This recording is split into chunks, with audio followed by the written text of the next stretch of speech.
How can we make faith stick with the next generation? How do we pass on our faith to our kids so that it captures their hearts? Those are the questions we're going to be asking in our small groups, and so if you're interested, we truly hope that you join us. It's really going to be awesome, and as Pastor Dave mentioned, there is free lunch today. So, warm welcome to everybody here today, especially if you're watching online. We're glad you're with us this morning. We're continuing our series this morning called Belief in an Age of Skepticism. And this morning, I want to begin by talking to you about a phenomenon that is affecting millions of Americans, 155 million Americans to be exact. Whether you are a teenager, or the parent of a teenager, or the grandparent of a teenager, you have probably heard about this growing interest, particularly among boys, and it's a very addictive activity. I'm speaking of a topic that can be both exciting and bring angst at the same time. It's the topic of video games. Now, some of you are saying, video games, they rot your brains. Kids need to play outside and exercise like I did when I was a kid. Well, there might be some wisdom in that, but statistics do tell us that out of the 155 million Americans who play video games, 5 million play more than 40 hours a week. It's like a full-time job. While this might be localized to teenagers, adults are not immune to this either. In fact, the revenues collected by the industry rival that of professional sports, movies, and TV. Wow. Video games are certainly making an impact whether you like it or not. Now, a chief example of this is a very popular game called Fortnite. You may have heard of it. It is estimated that 125 million children play this game. And while there's several different iterations, the Battle Royale version is the most popular. This version can feature up to 100 players simultaneously, usually connecting online. They can play alone or in teams, but the ultimate goal of the game is to be the last person standing at the end. And so the safe zone starts to shrink, nobody has an advantage, everybody has to go find weapons. It's kind of like being part of the Hunger Games. May the odds ever be in your favor.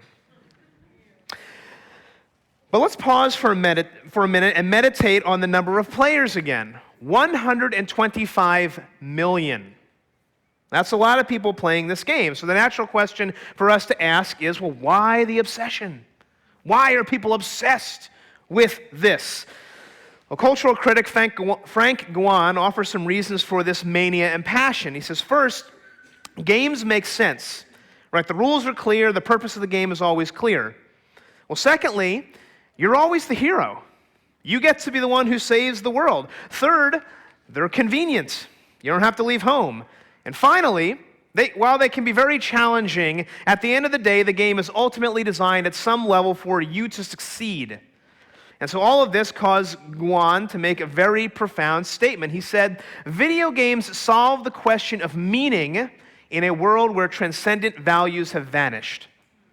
We turn to games when real life fails us, not merely in touristic fashion, but closer to the case of immigrants fleeing a home that has no place for them. Life is terrifying. Why not then live through what you already know? A game. And so video games solve the question of meaning in a world where transcendent values have vanished.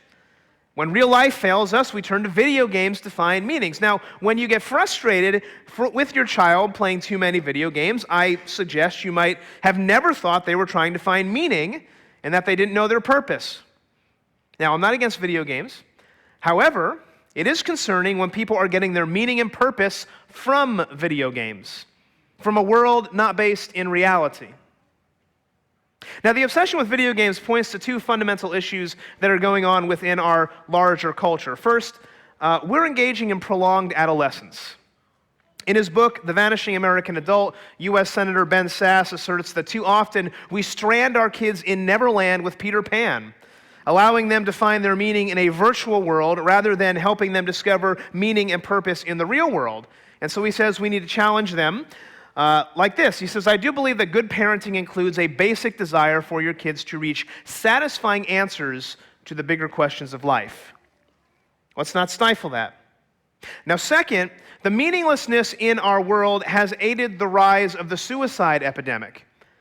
Now, people who try to find their meaning in video games aren't immune to this, and you say, well, hold on a second, what do video games have to do with suicide? Well, take Fortnite as an example. In fact, a recent article detailed how a 17-year-old boy became so obsessed with the game that he started to take amphetamines so that he could play 12 hours straight. The goal was to boost himself in the power rankings. That was his purpose. And when that didn't satisfy him, he decided that he wanted to end it all, so he tried to jump out a window until his father caught him.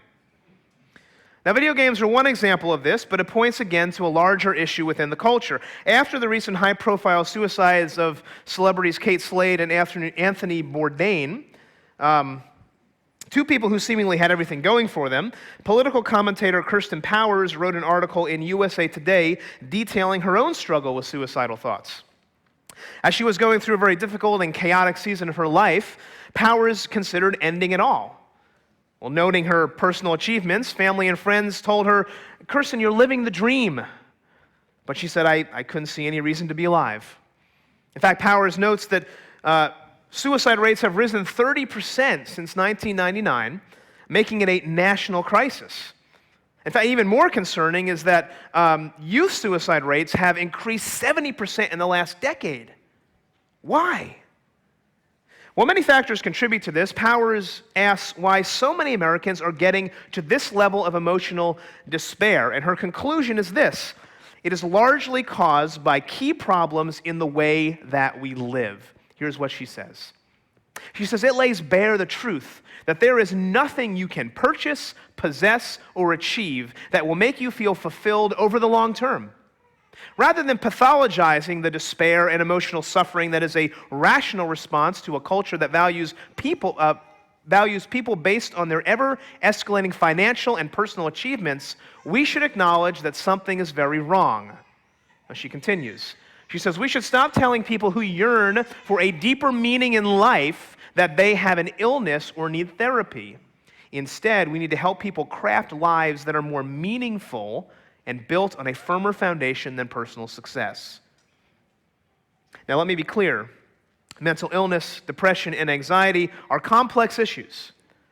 But I do think, in many cases, our culture has imposed pressures on us that make us question our meaning and purpose. In fact, I think conservative commentator Ben Shapiro gets it right when he says the rise in suicide points to something larger. He says there seems to be a crisis of meaning taking place in America. And that crisis of meaning is heavily linked to a decline in religious observance. And so, church, I would just simply say we need to see our crucial role that we play in society. So let's step back and recognize that we matter in ways beyond which we can possibly imagine. Now, you may be here this morning and you're not a Christian, or listening and you're not a Christian, and you can't really agree with that last statement. But what I want to do this morning is dialogue with you about a big question that we want to talk about today, and it's this: is it true that we can discover meaning and purpose apart from God? And so what I want to talk with you about today largely is this: what is your reason for living? In fact, last week, Pastor Dave did a great job talking about where we came from, our origins, what our world is based on, that we were designed by a designer.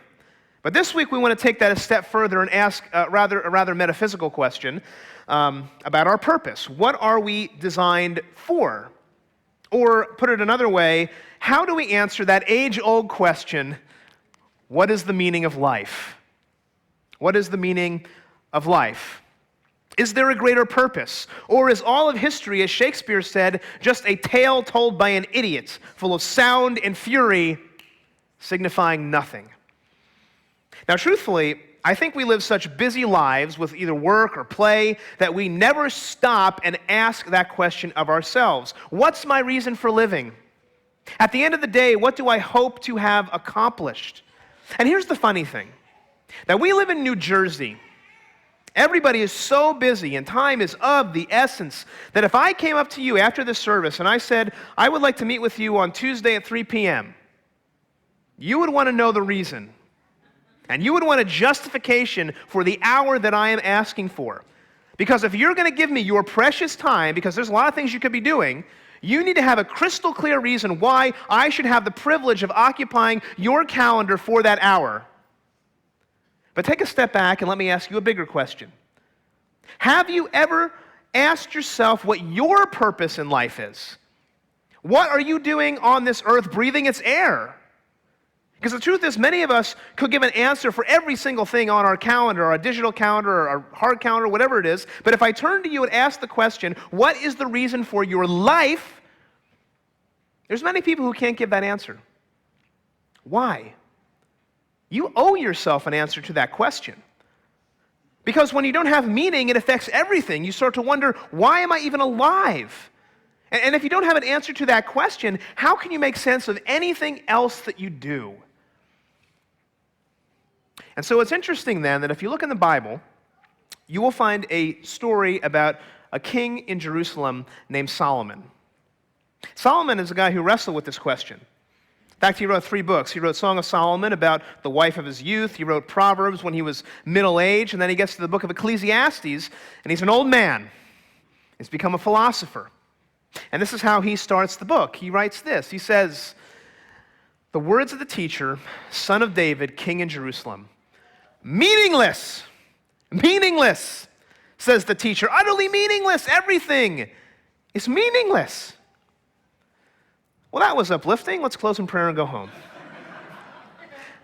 But it's getting at our fundamental issue of meaning.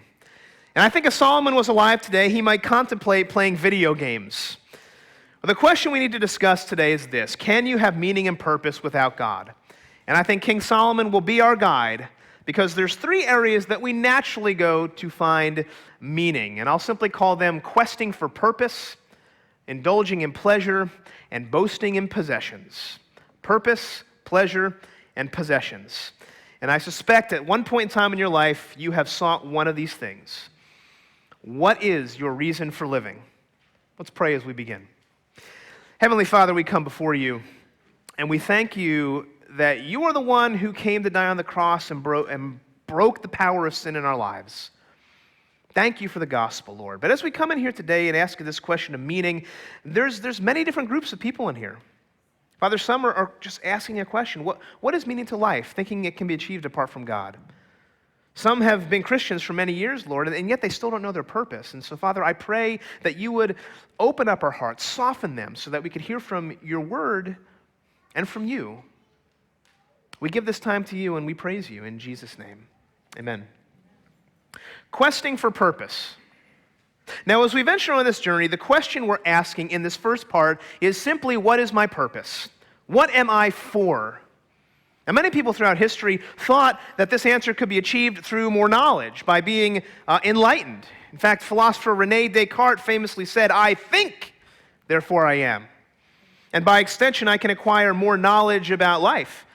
The modern atheist will make the argument that the more conversations that we have, the more scientific discoveries that we can make, the better off humanity will be and the more purpose we can find or create. But I want to ask you a question. What does more wisdom translate into meaning and purpose? Well, Solomon was skeptical about this. This is what he writes if you skip down to the end of chapter 1. He says, "I, the teacher, was king over Israel and Jerusalem. I applied my mind to study and to explore wisdom, all that is done under the heavens. What a heavy burden God has laid on mankind." See, Solomon says, I wanted to find the meaning of life, and so I whipped out my books, I studied hard, I traveled to places near and far to explore the natural world. I spoke to many people, and it was hard. Like, God has laid a heavy burden on mankind, and so thousands of years later, we're still asking the question, what is the meaning of life? What is our purpose in life? That's what Solomon's getting at. Well, in his recent work, Making Sense of God, Tim Keller suggests there's 2 ways that modern people try to find meaning through their knowledge. He says you could pursue created meaning or discovered meaning. The second, he argues, is more durable. In fact, Keller says this. He says, to have meaning in life is to have both an overall purpose for living and the assurance that you're making a difference by serving some good beyond yourself. And so with that in mind, let's evaluate these 2 ways of finding true meaning. First, this idea of created meaning is just that. It's something we create. And it's undergirded by something Pastor Dave talked about last week, the philosophy of naturalistic Darwinian evolution. Because in that worldview, there's no creator God. The material universe is all there is. And if you take that worldview and then apply it to the realm of meaning and purpose, you can see the natural conclusion, right? The universe doesn't provide us with a purpose. We're just randomly here. And so University of Chicago professor Jerry Coyne puts it this way. He says, cosmology doesn't give one iota of evidence for purpose or for God. Secularists see a universe without apparent purpose and realize we must forge our own purposes and ethics. But although the universe is purposeless, our lives aren't. We make our own purposes, and they are real. We make our own purposes, and they are real. Now, if you're here this morning and you believe we're here by accident and chance, let me just suggest that you have to believe this. But let me ask you a question. Is it true that we can have purpose in a purposeless universe? In the end, aren't we all going to die? Well, you may object and say, well, I want to make a better world for my children and the children after them, my descendants. But won't they also die? If you believe that the material universe is all there is, at some point in the distant future, the universe is going to collapse in on itself, the sun is going to go supernova, the earth will no longer be here, everybody is going to be gone, wiped out of existence. And if that is the case, does it really matter? Does it really, really matter what we do in the here and now? And yet people still long for meaning. Why? How is there meaning if one day everything disappears? This is especially acute at the end of life. In fact, a guy named William Breitbart, who's the chairman of the Department of Psychiatry and Behavioral Science at New York's Sloan Kettering Cancer Center, specializes in end-of-life care for terminally ill cancer patients. And so he says, for much of my career, I've been surrounded by suffering people who just want to die. When I walked into the room, my patients would say, I only have 3 months to live. If that's all I have, I see no purpose or value to living. In fact, one specific patient, a former IBM executive, who was diagnosed with terminal colon cancer, said, everybody said how important it is to have a positive attitude. But I'm not Lance Armstrong. I just want to jump in the grave. See, if death means non-existence, Breitbart's patients reasoned, then what meaning could life still possibly have if you're going to die? And if life has no meaning, there's no point in suffering through cancer, right? I mean, by the 90s, physician-assisted suicide was a hot topic in Breitbart circles. And so as Breitbart heard more and more stories of assisted suicide, he began to wonder specifically what was driving the terminally ill to give up on life. Because the assumption had been that the ill chose to end their lives because they were in terrible pain. But when Breitbart asked patients why they wanted a prescription for assisted suicide, many of them said it was because there was no meaning to live. They had lost it. And so Breitbart knew he could treat depression with drugs or therapy, but he was stumped when it came to treating meaninglessness. What I suddenly discovered, he said, was that the importance of meaning, the search for meaning, the need to create meaning, the ability to experience meaning was a basic motivating force in human behavior. We are not taught this stuff at medical school, he said. People need meaning, but can you create it? Doesn't matter since everything will be gone in the end. In fact, even Thomas Nagel of NYU says this. He says, the problem is that although there are justifications for most things big and small that we do within life, none of these explanations explain the point of your life as a whole. It wouldn't matter if you had never existed, and after you have gone out of existence, it won't matter that you ever did exist. Wow. Now that is a sober and macabre thought. So can you truly create meaning? Well, Keller says a more durable form of meaning is this idea of discovered meaning. And in this view, what he means is that there's a reason for the universe, there is a creator, and the way to find meaning in life is to search and discover who that creator is and why you were made. And so you don't have to create the meaning, it's already there. You just have to recognize it, you have to discover it. And so if Christianity says that there is a God who made us out of love to know him and to worship him, and we turned away from him and became lost, which obscured our meaning, our understanding of meaning. And so we search and we search and we search, and he promises if we search for him, he'll bring us back to himself. And so what I would ask you to evaluate this morning is this: isn't it more rational to conclude that our longing for meaning is actually a clue to the reality that a creator exists?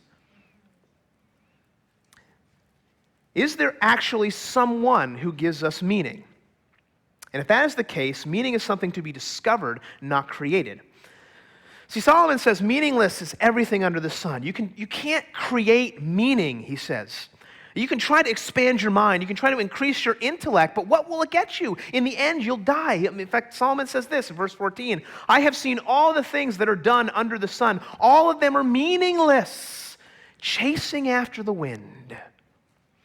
See, Solomon read the important thinkers. He searched all branches of literature and science. He studied the animal kingdom. He learned business. He asked his advisors to offer explanations, but still he found nothing in the universe that provided ultimate meaning. Why? Because you have to look for something outside the universe to find meaning. Indeed, there is nothing new under the sun, and so seeking purpose based solely on the material world is futile, and creating meaning with your mind will ultimately crumble. Friends, you will never change through human wisdom. Meaning for life must come from something outside ourselves. Now, maybe you're here today and you realize that already, and you don't like it. That you've tried to search for meaning in your knowledge, and when that failed you, you went to another pursuit. You started to indulge in your pleasures. That when our intellect fails to produce a purpose, we often turn to another question. And it's this question: where do I find satisfaction in life? How do I get satisfaction? I mean, if I can't find my purpose, I might as well do things that seem to make me happy, right? You might as well eat what you want, sleep with who you want, spend as much as you want. If all you want is to be happy, then your purpose becomes your pleasure. Your purpose becomes your pleasure. But Solomon has already treaded these waters. This is what he says in chapter 2. He says, I said to myself, come now, I will test you with pleasure to find out what is good. But that also proved to be meaningless. And Solomon says, I tried that too. My purpose was pleasure. All that was meaningless. It wasn't lasting. Now, I didn't mention before, but the Hebrew word that's translated as meaningless here actually means it's not lasting, or it doesn't have eternal value to the pursuit. To which I would say it means ultimately that you won't find meaning in anything. In the end, things won't matter. And Solomon knows this. In fact, he had all the wine and women he could possibly want, and yet he was still left empty. He recognized that pursuing pleasure ultimately ends in futility. Now, for some of you, this was your college life. For the first couple of weeks, you had all the best intentions of going out and pursuing your intellectual pursuits. You had grandiose ideas of graduating with a 4.0 GPA, and then you pledged a fraternity or a sorority, and that all changed.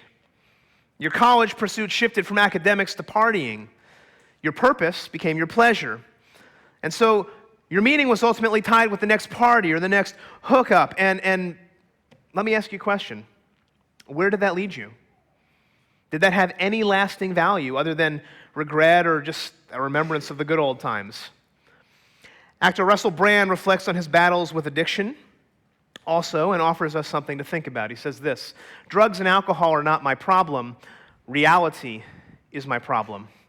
Drugs and alcohol are my solution to fill up a hole inside of me. Now pause and just consider that for a second. Reality is the problem. And is that not the root problem when it comes to meaning and purpose? We don't want to accept reality, so we try to find meaning in anything other than God. Video games, drugs, alcohol, relationships. I mean, Solomon continues. He says this: laughter, I said, it's madness. And what does pleasure accomplish? I tried cheering myself with wine and embracing folly, my mind still guiding me with wisdom. I wanted to see what was good for people to do under the sun during the few days of their lives. I tried to cheer myself with wine. I wanted to see what was good for people to do under the sun. See, don't you see? Solomon was living out the mantra of our day: YOLO. You only live once. Follow your heart. Do whatever makes you happy, and that will bring you meaning. But then why do we still have a crisis of meaning in our country and world? Why are people still asking, is this all there is? Well, I would suggest this mindset doesn't lead to fulfillment and meaning. In fact, Americans love to say things like, follow your passions, pursue your dreams, do what you love what you do. But do these mantras represent the path to vocational clarity, personal fulfillment, and human flourishing? Not according to a new study from Stanford and Yale, which found that following your passion is likely to lead to overly limited pursuits, inflated expectations, and early or eventual burnout. This is what the study's authors concluded. They said, people are often told to find their passion as though passions and interests are preformed and must simply be discovered. The idea, however, has hidden motivational implications. Now listen to what they say. Urging people to find their passion may lead them to put all their eggs in one basket, but then drop that basket when it becomes difficult to carry. See, although our culture tells us to look within, assuming a fixed set of passions will guide our way, researchers found more positive results among those who would allow room for interests and intelligence to develop over time. The study encourages us to ask, are we still looking only to the self, or are we looking outward and upward as well, which caused New York Times columnist David Brooks to write this: most successful young people don't look inside and then plan a life. They look outside and find a need or God's call, which summons their life. And that is right. And Solomon ultimately says, you want to follow your heart? You want to live how you want because YOLO? It's all meaningless, he says. But I'm doing what I love. I'm passionate about that. But will it last? So you want meaning, and you try to find it by pursuing satisfaction in every pleasurable things you can get your hands on, and yet you're still discontent. Why? Why does it feel like you're living out that old Rolling Stones song, I can't get no satisfaction?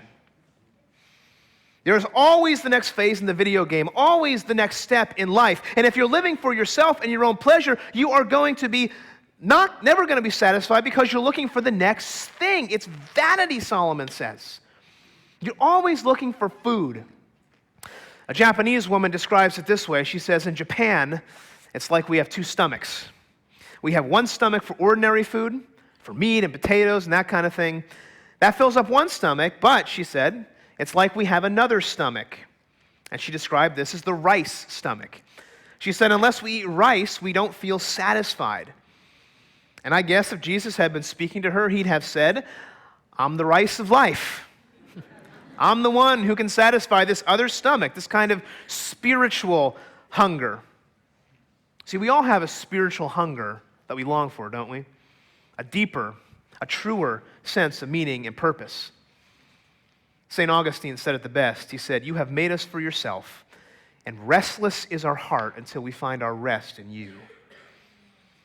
You will always be discontent in your search for pleasure because the true solution of your discontent is outside, not inside you. Now, this is one of Augustine's most famous quotes, and he gets it right. We are made by someone, for someone, and it's only when we look outside ourselves to find him that we find our true meaning and purpose. But see, we don't stop here. When our intellect fails us, when our pursuit of pleasure disappoints us, we turn to what? Possessions and achievements. We begin boasting in possessions. And the reason we begin boasting in our possessions and our achievements is because they have defined us. And in reality, we're trying to answer another important question: who am I? What's my identity? And for too many of us, it is what we do and what we have that defines us. In fact, Solomon knows this well. He continues in chapter 2. He says, I undertook great projects. I built houses for myself and planted vineyards. I made gardens and parks and planted all kinds of fruit trees in them. I made reservoirs. Have you ever made a reservoir? To water groves of flourishing trees. I also owned more herds and flocks than anyone in Jerusalem before me. I amassed silver and gold for myself and the treasure of kings and provinces. I became greater by far than anyone in Jerusalem before me. He keeps going. I denied myself nothing my eyes desired. I refused my heart no pleasure. My heart took delight in all my labor, and this was the reward for my toil. That's quite a list of accomplishments. Maybe you can resonate with some. Building houses, planting vineyards. He had all the wine he wanted. More wealth than anyone around. Greater than anyone in Jerusalem. He was like the Jeff Bezos of his day. But look at verse 11.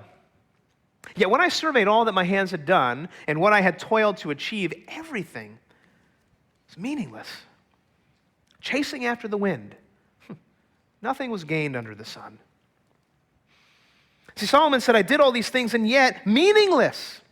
Nothing was gained in this life. Let's let that sink in. I mean, has our reason for living become about acquiring more things? And if you're here today and your reason for living has been to acquire more stuff or climb the corporate ladder or even to have a great family, Solomon says it's meaningless. One day you will die. You see, we live in a world with the pressure to perform, and it has caused problems for the modern self. And so one day we stop and we look in the mirror and we ask the question, what am I doing this all for? Why am I killing myself at this job? Who am I? What's my identity? Let me illustrate it this way. Back when I was in seminary, a friend and I were still single and we were talking about our desire to find a spouse. The conversation turned to the topic of satisfaction, and my friend looked at me and he said this. He said, isn't it interesting that no matter what you get, you're always looking for the next thing? So you get a girlfriend, well, then you want to get married. Well, then you get married, and then you have to have kids. And then you get kids, and then you want a bigger house. So you get a good job, and then you want a promotion. And then you get a promotion, but then you wish you had more time with your family. And on it goes, right? What he was saying is that we're living in a world that is always telling us it's never enough, that you always want more. And other people often push us to want more. It's a wild goose chase without a goose. In many ways, you're left asking the question, who am I? What is my identity? And if you don't have a sense of that, you will find yourself in possessions and accomplishments. And so I'd ask the question simply today, where do you get your identity? Is it your beauty? It's fleeting. Is it your possessions? They'll break down one day. In fact, the video game system I thought was so cool when I was a kid, it's outdated and gone. I stopped by Yestercades in Somerville the other day and saw an Atari system, which I was blown away by, but man, it didn't look as cool as the video games today.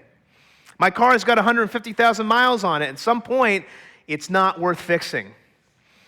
Work? Let me tell you how work is going to end for you, one of four ways. You're going to quit, you're going to get fired, you're going to get laid off, or you're going to retire. If you want to do, one of those four things happens. If you want to discover meaning and purpose, you have to know who you are and what you were made for. And so if I go back to making sense of God, Tim Keller makes the point of saying that the modern self-made identity to which we succumb is based on performance and achievement. And when we look, we try to find our identity, we do it in one of three things. He says, number one, we can look outward. So when we do this, we try to get our identity from other people. This can include family or friends or coworkers, but when we do this, we're giving other people control over us because we need their affirmation to have worth and to feel like we've succeeded. And so in this scenario, you're left with a lot of counseling bills because you have to go to the counselor. Number two, you can look inward. That's a very popular cultural message today. The message is this: don't get affirmation from others, get affirmation from yourself. Right? You can be anything you want. It doesn't matter what others think. It's the heart of Western individualism. Or as Princess Elsa so eloquently sings in Frozen, it's time to see what I can do, to test the limits and break through. No right, no wrong, no rules for me. I'm free. And everybody sang, let it go, let it go. I won't succumb you to that. Finally, we can look upward. We can find our identity in the one who made us and gave us our purpose. And yet so many people resist this, even Christians. But what matters most is what God thinks, not others. And when we're concerned what others think or what we think of ourselves, we're going to be crushed.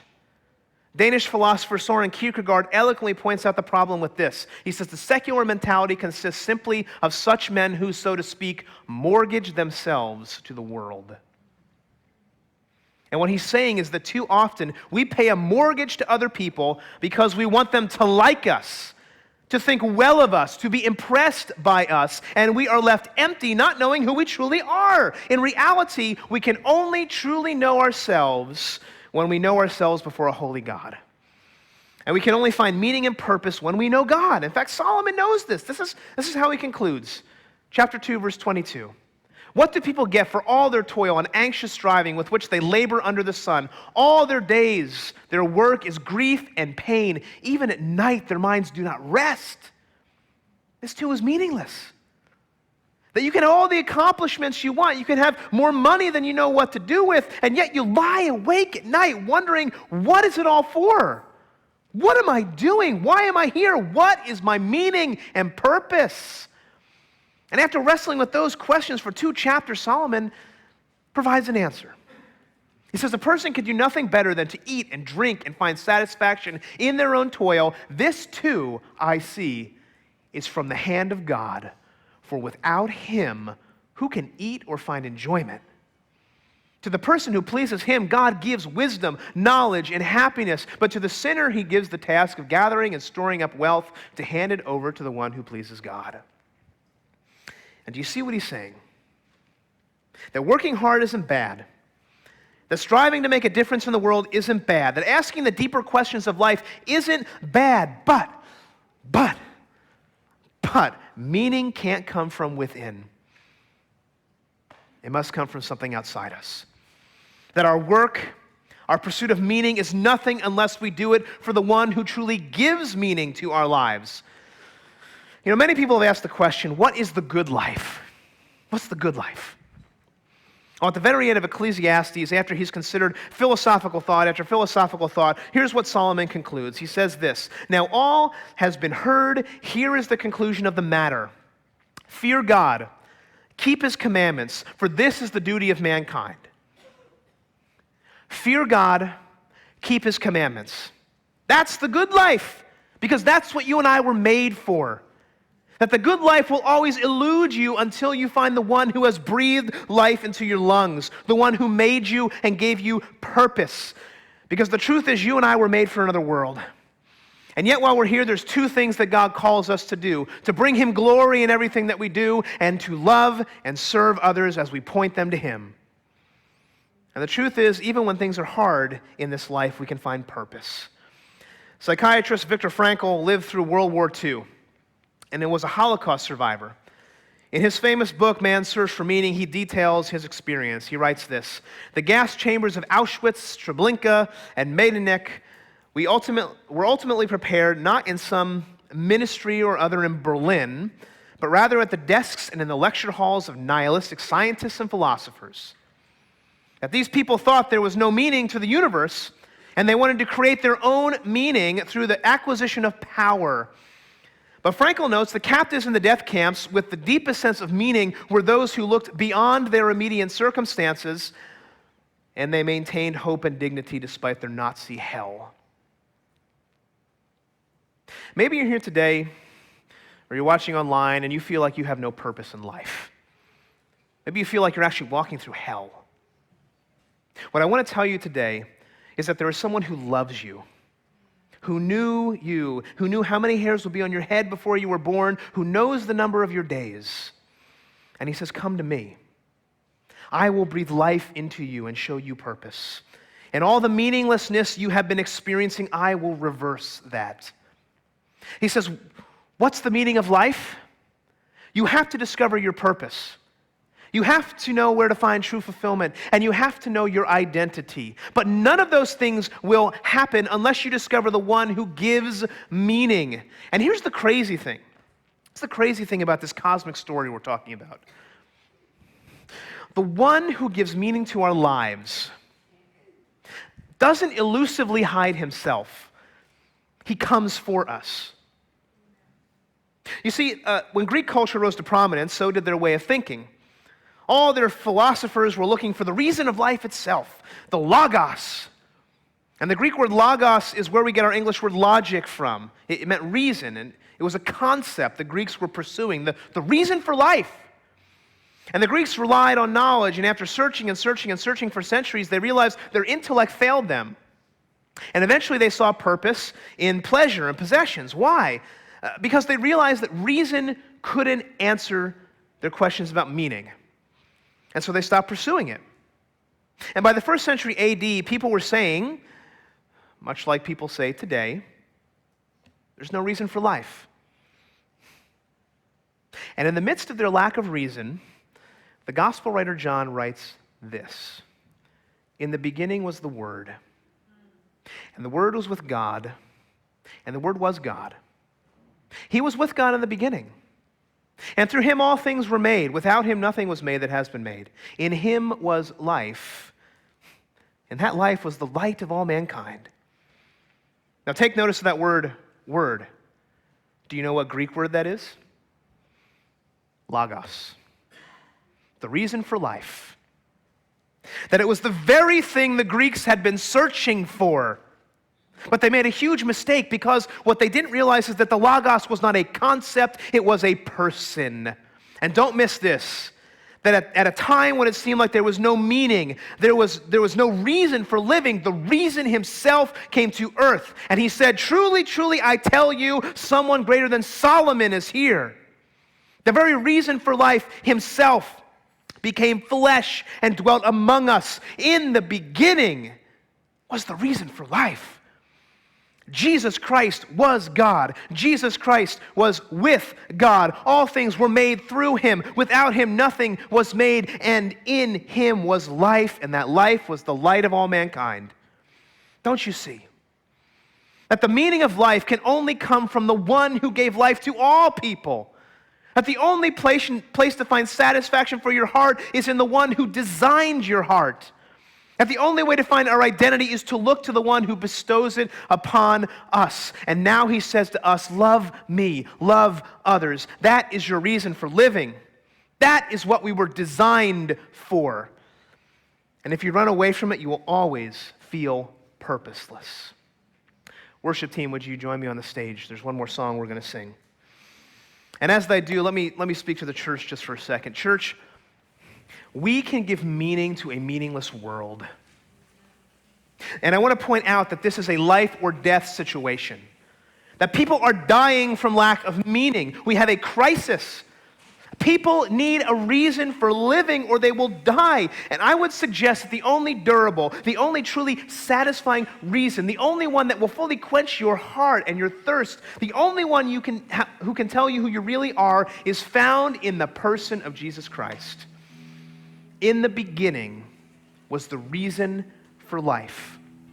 And there is nothing more central, nothing more precious, nothing more powerful, nothing more fulfilling, nothing more enduring than living your life for him. Nothing else will bring satisfaction, because he meets your deepest needs.